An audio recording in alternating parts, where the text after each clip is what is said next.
I'm just going to say it. I think that a lot of people try to transition their kids for social points. I think they do.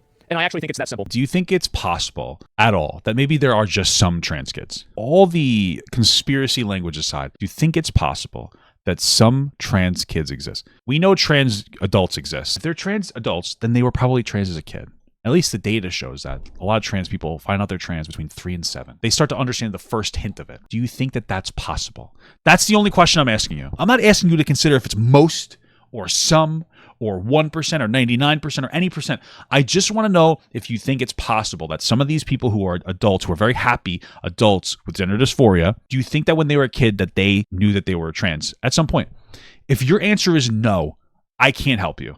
You're completely conspiracy brain lost. If your answer is yes in any capacity, even 1%, there's hope for you. Is it possible that some people are getting groomed into being trans? I'm sure that it is possible, and maybe it's happening. I wouldn't rule it out. It's a very complicated conversation to have, especially nowadays. You have so many people, especially in like their teenage years, are identifying as non-binary. I feel like a lot of that's because there's a lot of young people that are very distressed, and the internet has a big impact on that. And there's a whole conversation about identity. And there's a lot of information out there about how horrible it is to be a woman. And I think that upsets like a lot of young girls and makes them think that they don't want to be women anymore in some capacity. And so that's why they identify as non-binary.